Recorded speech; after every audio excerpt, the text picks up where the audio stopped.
Hello friends, thanks for clicking my channel. So in this video we are going to discuss some important novels and other books by Khushwant Singh. This is part 2. If you haven't watched the video of part 1 by Khushwant Singh, so you must watch it, okay? तो आपके लिए बहुत फ़ायदेमंद होगी. Part 1 भी आप ज़रूर देखिएगा. So let's get started. Part 2.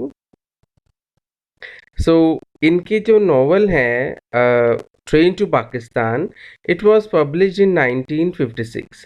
तो इसमें मेन कैरेक्टर कौन से हैं और शॉर्ट समरी मैंने इसमें डिस्क्राइब की है. Okay, so let's discuss. Main characters हैं, फर्स्ट है Lala Ram Lal. He is money lender of Mano Majra. मनो माजरा एक विलेज का नेम है, ठीक है. वो एक मनी लेंडर है, पैसे जो है ब्याज पर देता है. At the beginning of the novel Malli भी एक कैरेक्टर है इसमें. And a pack of dacoits murder him. Malli और डाकुओं का एक पैक यानी कि एक गैंग उसका कत्ल कर देता है. And attempt to frame Jugga for the murder, ठीक है.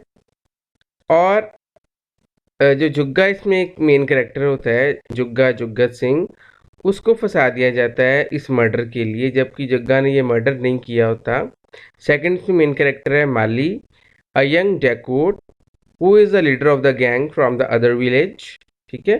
तो एक डाकू होता है माली और एक गैंग का लीडर होता है जो दूसरे विलेज से होता है, मनु माजरा से नहीं होता. he and Jugga hate one another and he attempts to frame Jugga for the murder of लाला रामलाल, ठीक है.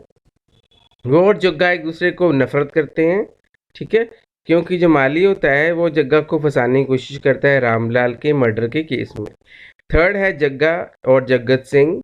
Okay, he is the main protagonist of train to Pakistan. A young strapping dacoit. Strapping होता है वेल बिल्ट, हट्टा कट्टा, बहुत ज़्यादा strong. वो भी एक डाकू होता है लेकिन with a good heart. Okay, Jagga is also a dacoit but with a good heart. He is a resident of bad boy of Mano Majra, ठीक है.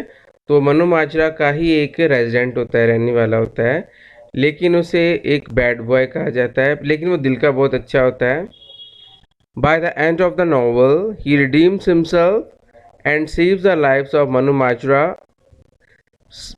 मुस्लिम पीपल. ओके, लेकिन नॉवल के एंड में वो अपने आप को रिडीम करता है, अपने आप को बचाता है, और जो मनु माजरा के मुस्लिम लोग हैं उनके लिए बहुत कुछ करता है, उनकी लाइफ को बचाता है.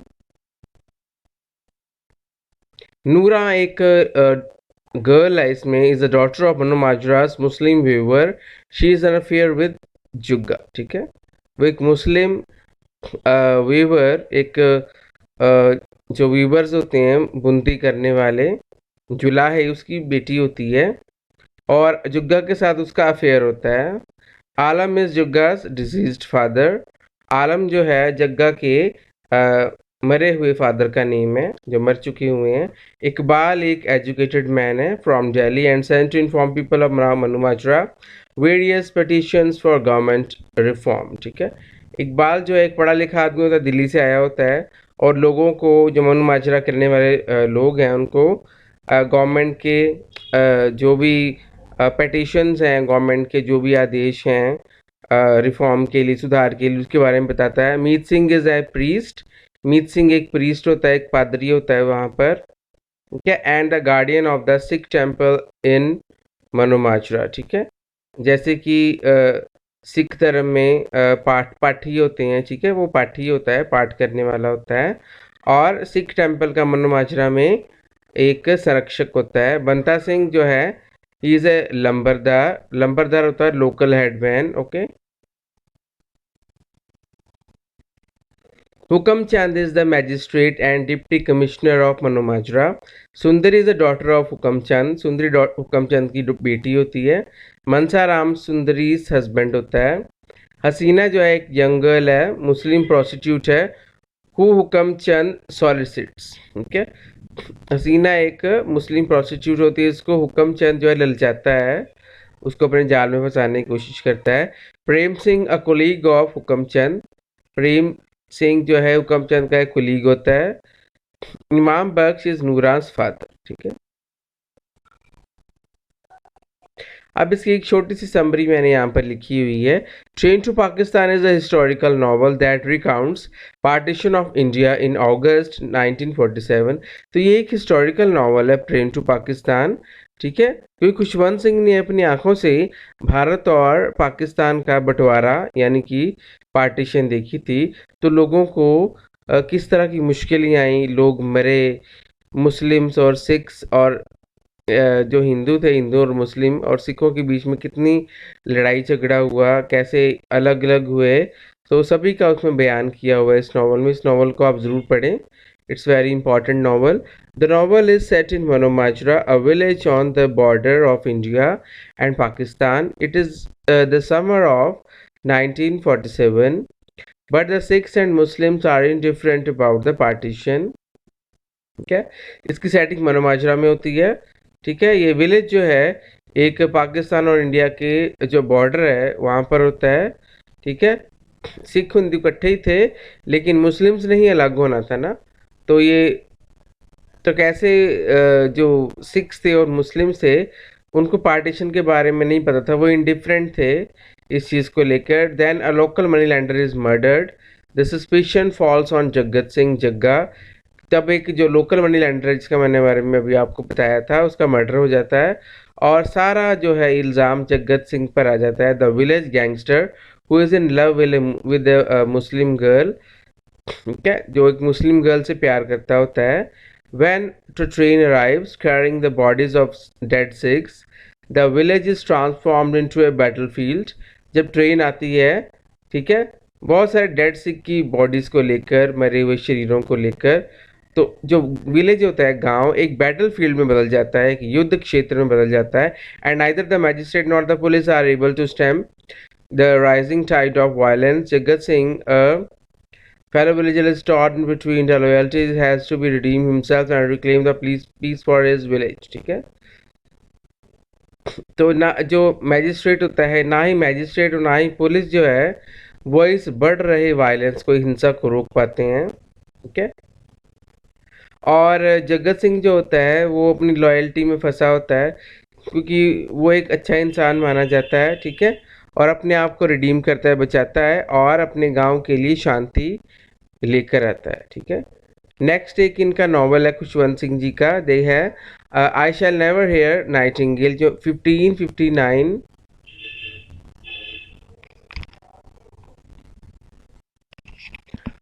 सॉरी ये 1959 है। ठीक है, novel, it deals with the pre-independent India in 1940s, is the in the background of Quit India movement। Okay, तो ये 1959 है, प्लीज़ आप इसे करेक्ट कर लीजिएगा। ठीक है, तो ये प्री इंडिपेंडेंट इंडिया के साथ रिलेटेड है। ओके, जो 1940s के बारे में है, 1940s की घटनाएं हैं इसमें। ओके, जिसमें भारत छोड़ो आंदोलन जो था चल रहा था, ठीक है, quit India movement. Thou set in 1940s, it is not a political novel। ठीक है, इसकी सेटिंग 1940s की है लेकिन ये पॉलिटिकल नॉवल नहीं है। The novel concentrates and revolves around the Sikh family of Buta Singh. ठीक है, तो नॉवल जो है बूटा सिंह की फैमिली के आसपास ही घूमता है। बूटा सिंह मेन कैरेक्टर है इसमें।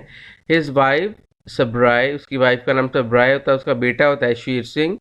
डॉटर, शेर सिंह भी इंपॉर्टेंट कैरेक्टर है। डॉटर उनकी होती है डॉटर इन लॉ चंपक। ठीक है, शेर सिंह की वाइफ होती है चंपक, डॉटर इन लॉ, और उनकी एक बूटा सिंह की डॉटर होती है बीना, उसका नाम है। The novel unfolds in the cheerful and sorrowful incidents in the lives of these characters। ठीक है, तो नॉवल में सॉरोफुल भी इंसिडेंट्स भी हैं और चीयरफुल यानी कि खुशी के इंसिडेंट्स भी हैं और सॉरो के इंसिडेंट्स भी हैं, दोनों ही हैं। This novel deals with the concept of love of a mother towards his family, especially her son. Okay, तो नॉवल डील करता है मदर के अपने बेटे की और अपने परिवार के प्रेम को लेकर, उनके प्रति कितना प्रेम होता है एक माँ को अपने बच्चे के प्रति और परिवार के प्रति। The novel brought fame and also notoriety to Singh as it concentrates on the theme of sensuality through the promiscuous love affairs between Champak and Madan on the one hand and Shanno and Peer Sahib on the other। ठीक है, तो novel जो है ना fame भी लेकर आता है, प्रसिद्धि भी लाता है, और नोटोरिटी होती है बुरी चीज़ के लिए फेमस होना, ठीक है। तो ये खुशवंत सिंह के लिए ये नॉवल प्रसिद्धि भी लाता है और बुरी चीज़ के लिए भी उनको फेमस करता है, क्योंकि इसमें एक जो थीम थी सेंसुअलिटी की, थ्रू प्रोमिस्कुअस होता है नाजायज संबंध, ठीक है। नाजायज संबंध दिखाए गए इसमें उनके। चंपक का मदन के साथ नाजायज संबंध होता है और शन्नो का पीर साहिब के साथ नाजायज संबंध होता है। तो ये चीज़ जो है इस नॉवल को थोड़ा अलग करती है। And this is Khushwant Singh second novel, sets in Amritsar. ये खुशवंत सिंह जी का सेकंड नॉवल है, ठीक है, नाइटिंगेल वाला, I shall never hear the nightingale, ठीक है। इसकी सेटिंग जो है अमृतसर में हुई है, अमृतसर शहर में जो पंजाब में है, during the height of India's freedom movement, ठीक है। जब इंडिया में फ्रीडम मूवमेंट अपनी हाइट पर था उस समय की सेटिंग है। When nationalists called upon the British to quit India, ठीक है। जब जो नेशनलिस्ट थे, नेशनलिस्ट जो हमारे इंडिया के रहने वाले लोग थे, तब इंडिया से बाहर ब्रिटिश लोगों को भगाना चाहते थे, उस समय की बात है। Stories about a magistrate loyal to britishers and his nationalist patriotic son who believes in using the gun to drive out the Britishers, ठीक है। तो स्टोरी एक मैजिस्ट्रेट के बारे में है, ठीक है, जो ब्रिटिशर्स का लॉयल होता है, and his nationalist and patriotic son, लेकिन उसका जो बेटा होता है वो नेशनलिस्ट होता है और पैट्रियोटिक होता है, यानी कि देशभक्त होता है। वो ये बिलीव करता है कि हम गन से, यानी कि मार पीट के उनको गन से गोलियां चला के ब्रिटिशर्स को यहाँ से भगाएंगे। A brutal murder puts the family in awe, और ये जो ब्रूटल मर्डर होता है एक तरह का, ये पूरी फैमिली को आव में, यानी कि एक तरह के कह लो कि ट्रबल में डाल देता है, एक खौफ में डाल देता है। And rocks the relationship between father and son and wife and husband, सारी फैमिली की जो रिलेशनशिप हैं उनको बिगाड़ देता है। बूटा Singh, a shrewd and wily official working with the British in the antagonist of the story, pitted against his son Sher Singh. बूटा सिंह जो होता है एक श्रूड और विली ऑफिशियल होता है, क्या। बूटा सिंह एक बहुत चतुर और बहुत आप कह सकते हैं बुद्धिमान ऑफिशियल होता है, ठीक है, जो ब्रिटिश के साथ काम कर रहा होता है। And antagonist of the story, विरोध करता है क्या शेर सिंह अपने बेटे का, कि वो इस तरह जो ब्रिटिशर्स हैं उनके खिलाफ ना खड़ा हुए। His vain and ambitious son driven to rebellion against the foreign master, लेकिन उनका बेटा जो है वो बहुत ज़्यादा एम्बिशियस होता है, महत्वाकांक्षी होता है, और वो यही चाहता है कि जो फॉरेन मास्टर्स हैं, जो ब्रिटिशर्स हैं, उनको इंडिया से निकाल दिया जाए। इनका एक नेक्स्ट नॉवल है द सनसेट क्लब, ठीक है, जो 2010 में पब्लिश हुआ था। The book throws light on the loneliness and problems faced by the elderly, क्या। तो ये जो नॉवल है, लॉन्लीनेस, अकेलापन जो होता है, और प्रॉब्लम जो होती हैं, जो एल्डरली, जो हमारे बड़े बूढ़े हैं वो फेस करते हैं, उनके बारे में बताता है। The three main characters in this book are Pandit Pritam Sharma, Sardar Buta Singh and Nawab Barkatullah, ठीक है। बरतकुल्ला जो है, ये तीन मेन कैरेक्टर्स है इसमें, Pritam, Sardar Buta Singh and Nawab Barkatullah Bag, and the trio has been a part of Sunset Club and Friends for more than 4 decades. 4 दशकों से अधिक समय से ये तीनों जो हैं फ्रेंड रहे हैं आपस में। They are now above 80 years, अब वो 80 साल से ऊपर है उनकी age. And gather at sunset hour at Lodhi Gardens, ठीक है। तो वो सनसेट के समय पर जब सूरज छुपता है वो लोधी गार्डन में मिलते हैं, discussing a number of controversial topics, और कंट्रोवर्शियल टॉपिक्स पर एक दूसरे से डिस्कशन करते रहते हैं। This book reminiscences and nature that gives insight on the problems and intricacies faced in India. तो ये बुक जो होती है नेचर के बारे में हमें डिस्कशन बताती है, क्या होता है नेचर को लेकर, और जो भी इंडिया में इंट्री केसेस आई थी, प्रॉब्लम्स आई थी, प्रॉब्लम्स और इंट्री केसेस होती पेचीदगियाँ, जो मुश्किलें आई थी, उसके बारे में हमें बताती है, क्योंकि ये तीनों पर्सन्स आपस में इंडिया के बारे में डिस्कशन करते हैं। नेक्स्ट एक इनका इनकी एक बुक है, ठीक है, death at my door step, जो 2005 में पब्लिश हुई थी। ये एक्चुअल में ना एक ऑबिचुअरीज है। This is a compilation of obituaries. Obituary आपको पता ही होगा वर्ड, कि जब किसी की डेथ हो जाती है, ठीक है, उससे रिलेटेड कोई भी हम बात करते हैं तो उसको ऑबिचुअरी बोलते हैं। तो ये obituaries है written over the years on people he knew or met along with the thoughts on death, ठीक है। तो जिनको भी खुशवंत सिंह मिले थे, जो उनके फ्रेंड्स थे, जान पहचान वाले थे, जिनसे इनके अच्छे रिलेशन थे, तो उनकी सारी घटनाओं के बारे में उनको बताया हुआ है। उनकी डेथ के बारे में भी उन्होंने डिस्कस किया है इस बुक में। We do not talk of death lightly, it is regarded as tasteless. तो खुशवंत सिंह ये क्या कह रहे हैं इसमें, ये देखिए, कहते कि हम डेथ के बारे में लाइटली नहीं बात करते, ये एक टेस्टलेस चीज़ है, ठीक है, क्योंकि डेथ को कोई नहीं पसंद करता, इल मैनर्ड एंड डिप्रेसिंग है, ठीक है। कि दुख देने वाली चीज़ होती है death, but death is an essential fact of life that makes no exceptions. कि डेथ जो है ना ज़रूरी चीज़ है, ज़रूरी फैक्ट है हमारी लाइफ का, इसको हम झूठा नहीं कर सकते, झुठला नहीं सकते। तो दैट सच्चाई है लाइफ की, और इसका कोई अपवाद नहीं है, यानी कि इसके बारे में कुछ और नहीं कहा जा सकता। It comes to kings as well as the beggars, कहते हैं ये राजाओं को भी आती है और भिखारियों को भी आती है death. To rich and poor, अमीर को भी डेथ आनी आनी है और गरीब को भी आनी है। To saints as well as sinners, पापियों को भी आती है और संतों को भी आती है। The aged and the young, बूढ़ों को भी और जवानों को भी। It's the best to prepare yourself for it and when it comes welcome it with smile on your lips. कि जब भी आप डेथ के लिए तैयार हो, जब भी डेथ आपको आती है, तो आप डेथ को खुशी खुशी जो है स्वीकार करो। बीइंग अ रैशनलिस्ट, जो मतलब समझदार होते हुए, I do not accept irrational unproven theories of life, death, rebirth, and different forms as an unending process till our beings mingle with God and we attain nirvana, ठीक है। तो एक समझदारी की बात करते हुए, एक तर्कशील रैशनलिस्ट होता है, एक तर्कशील होते हुए वो कहते हैं कि मैं ये एक्सेप्ट नहीं करता, और ये क्योंकि ये चीज़ जो है अनअप्रूवन है, ठीक है, लाइफ डेथ के बारे में, कि हमारी डेथ होती है, फिर जन्म होता है, यानी कि जन्म मृत्यु के जो जन्म मृत्यु का जो चक्कर है, ठीक है, और रीबर्थ होता है हमारा। वो कह रहे हैं कि डिफरेंट फॉर्म्स में हम आते हैं बार बार, और ये अनएंडिंग प्रोसेस है जब तक हम परमात्मा से मिंगल नहीं हो जाती, यानी कि मिल नहीं जाते, आत्मा परमात्मा से नहीं मिल जाती। तो खुशवंत सिंह कहते हैं मैं इस चीज़ पर विश्वास नहीं करता। एंड वी अटेन निर्वाणा, और हमें निर्वाणा होता है मोक्ष, हमें मोक्ष मिल जाता है। तो खुशवंत सिंह कहते हैं मेरा डेथ और लाइफ में दोबारा बार बार आना, जन्म लेना, और जब तक हम परमात्मा को नहीं मिल जाते तब तक हमें मोक्ष नहीं मिलता, मैं इस चीज़ में विश्वास नहीं करता। I do not accept the believe that while the body perishes the soul survives, और ये भी वो एक्सेप्ट नहीं करते कि जब बॉडी पेरिश हो जाती है, बॉडी ख़त्म हो जाती है हमारी, और सोल जो है ज़िंदा रहती है, वो नहीं विश्वास करते इस चीज़ पर। I do not know that what the soul looks like, मैं ये भी विश्वास नहीं करता सोल कैसी दिखती है। Neither I nor any one has seen it, कहते कि ना मैंने ना किसी ने इसको देखा है, सोल को, आत्मा को।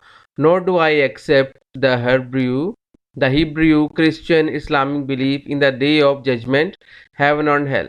वो कहते मैं ये भी एक्सेप्ट नहीं करता, जैसे कि हिब्रू, क्रिश्चियन और इस्लामिक बिलीव करते हैं इस चीज़ पर कि एक डे आएगा जजमेंट का, ठीक है, एक जजमेंट का दिन आता है, या हेवन और हेल होता है, मैं भी इस चीज़ पे विश्वास नहीं करता। I have never subscribe to the believe that nothing bad should be said about the dead. तो कहते मैं ये भी इस बात स्वीकार नहीं करता कि मरे हुए आदमी के बारे में कुछ बुरा ना कहा जाए, ठीक है। नेक्स्ट इनकी एक ऑटोबायोग्राफी है, truth, love and a little malice, ठीक है, ये इनकी ऑटोबायोग्राफी है जो 2002 में पब्लिश हुई थी। Apart from tracing his story and immediate family history, the autobiography deals in depth with the relations with political dignitaries, ठीक है। तो ये जो है उन्होंने अपने ही बारे में लिखी हुई है, अपनी फैमिली हिस्ट्री के बारे में लिखी हुई है, अपने पॉलिटिकल डिग्निटरीज जो थे, यानी कि जो राजनीतिक महान लोग रहे हैं इनकी लाइफ में, उनके बारे में उन्होंने लिखा हुआ है इस बुक में। The name of the book itself was derived from a famous column that he wrote for Hindustan times with title with malice towards one and all, ठीक है। तो इस बुक का जो टाइटल है उन्होंने अपने एक फेवरेट या फेमस कॉलम से लिया है, जो वो हिंदुस्तान टाइम में लिखा करते थे, एक कॉलम। ठीक है, उस कॉलम का नेम था, टाइटल यहीं से उन्होंने लिया हुआ है, with malice towards one and all. ठीक है, कि एक और ज्यादा के प्रति जो द्वेष की भावना है, ठीक है, ये इसका एक टाइटल है, with malice towards one and all. ठीक है, तो इसमें वो एक अपना आर्टिकल लिखा करते थे, जो छपता होता था।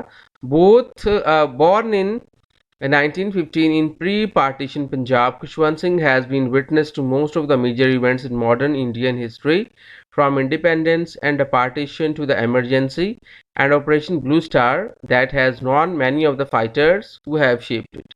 ठीक है, तो इनका प्री पार्टीशन पंजाब में जन्म हुआ है, यानी कि उन्होंने पार्टीशन भी देखी हुई है, सारी मेन मेन घटनाएं देखी हुई हैं इंडियन हिस्ट्री की, और पार्टीशन से लेकर, प्री पार्टीशन से लेकर अब तक एमरजेंसी के का पीरियड भी इन्होंने इस बुक में पब्लिश किया हुआ है, यानी कि इसके बारे में भी उन्होंने डिस्कशन की हुई है। ऑपरेशन ब्लू स्टार बड़ा इंपॉर्टेंट रहा है, उसके बारे में भी उन्होंने लिखा हुआ है इस बुक में।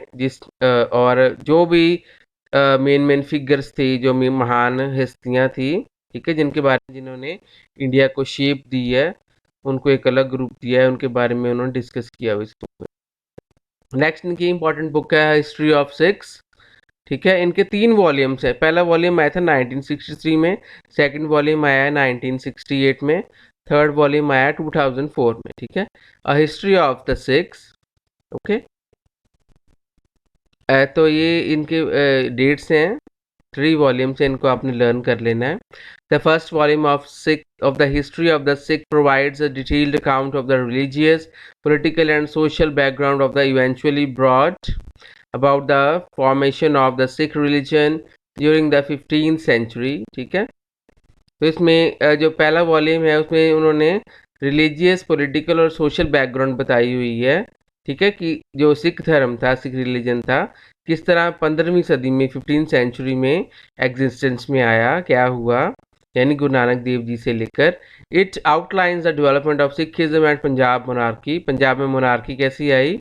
And this volume is divided in 3 parts. ठीक है, 3 पार्ट्स में डिवाइडेड है। पार्ट 1 जो है, मैंने आपको बता दिया पहले ही कि 3 पार्ट्स हैं इसके। Part 1 begins with the description of Sikh homeland, including it's climate, available flora and fauna, landscapes. ठीक है, तो पहले पार्ट में उन्होंने बताया हुआ है कि सिख का होमलैंड कौन सा था और उसका क्लाइमेट कैसा रहा, फ्लोरा एंड फाउना, वनस्पति और जीव जंतु, लैंडस्केप्स कैसे रहे। From here the chapter turn to the foundation of Sikhism by Guru Nanak Dev Ji and the development of Sikh religion through the exploit of his successors। ठीक है, तो ये सभी के बारे में जिक्र है फर्स्ट वॉल्यूम में। प्रोमिनेंट गुरुस कौन से थे, जैसे कि Arjun Dev ji, Guru Gobind Singh and Hargobind Sahib, and their achievements and failures are presented.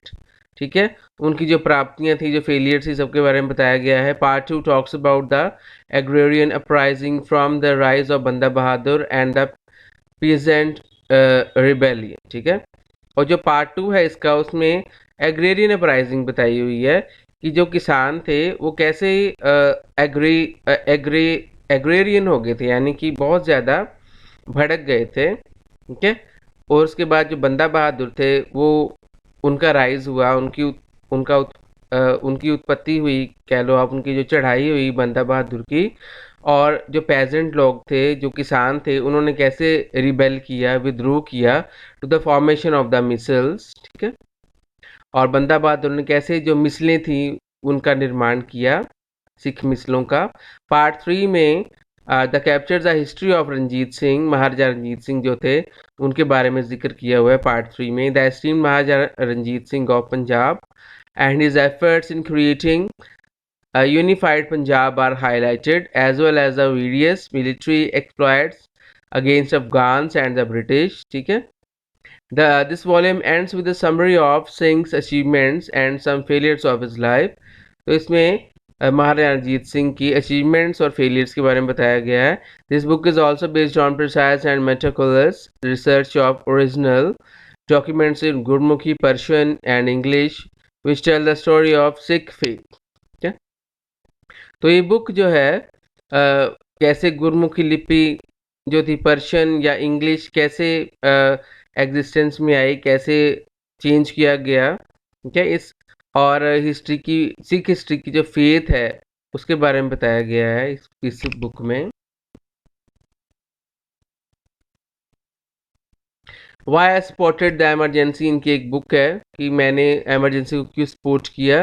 This is a work of non fiction, ठीक है। इसमें एसेज हैं खुशवंत सिंह द्वारा लिखे गए इंडियाज एमरजेंसी के, and why he sported and move, क्यों उन्होंने सपोर्ट किया इस एमरजेंसी को। The book as well compiles the profiles of historical figures such as Indira Gandhi, Mahatma Gandhi, Jawaharlal Nehru, Jinnah, about people who strove for the economic development of India, like J.R.D. Tata, G.D. Birla, and C.P. Ramaswamy, about poets, writers, even about banded queen Phoolan Devi. तो इन सभी के बारे में discussion की हुई है, जितनी भी मैंने आपके बारे में सॉरी जो फेमस पर्सनैलिटी है उनके बारे में मैंने अब डिस्कस किया है, ठीक है।